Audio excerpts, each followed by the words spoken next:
the first thing you need to do if you want to start your own business is to have a good look in the mirror and ask yourself a few questions. Do you have perseverance? Do you have the ability for hard work? Do you have the discipline? Can you take disappointment? I mean, these may sound very, very fundamental, but they are integral parts of running a business.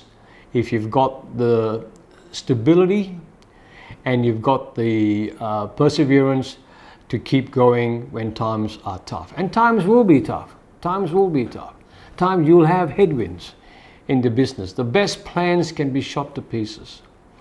Once you've done that and you've come to terms with that, then you really need to say, okay, what am I going to do to research the industry that I'm going to get into or the products that I'm going to develop? You must research what you want to do. There's no point going it half-heartedly, because the market out there that a lot of people may be doing the same thing you're doing, you've got to find that little bit of difference for them to come to you. Once you've researched your market, the next most important thing you need to do is to seek good professional legal and accounting advice. I cannot stress on that more, because at the end of the day, there are a number of entities that you can run your business through. You can be a sole trader, you can be in a partnership, you can be in a company or a family discretionary trust. Which one suits you will depend on the facts and circumstances of your own self, your family, and so forth. So make sure you get the structure correct right from the outset. Do it right the first time.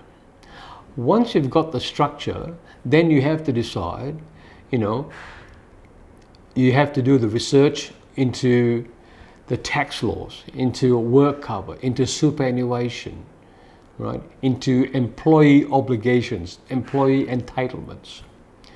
Having said that about employees, you must know the difference between an employee and a contractor. That is so fundamental before you start a business, because do you employ someone as a contractor, and what are the consequences of that? Or do you employ someone as an employee, and do you understand the consequences of that? And they are totally different standards and legal requirements for each one of those. You need to consult your bank. So how are you going to finance your business? Are you going to do it through a lease of equipment, or are you going to put a lot of your money in as a deposit to start off with? What's the leverage you're going to leverage, meaning how much you're going to borrow? How are you going to service those borrowings, because you haven't started anywhere? There's no records, there's no financials to show the bank. How are you going to convince them? That's where an accountant will be able to assist you, show you the pathway on how to get the banks or the finance brokers on side to be able to assist you start your business organically to grow it.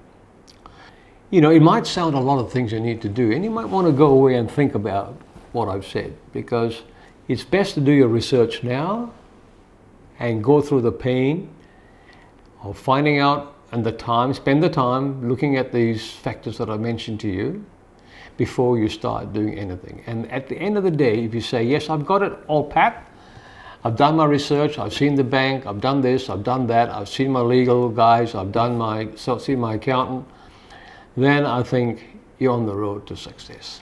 I'm a chartered accountant, I'm a tax practitioner for around 40 years, and I'm passionate about helping people like yourself to achieve their goals, objectives in life. Whether it's a small business or a medium business or a large business, my attention to you is devoted. And please give me a call if I can assist you in any possible way. Thank you very much.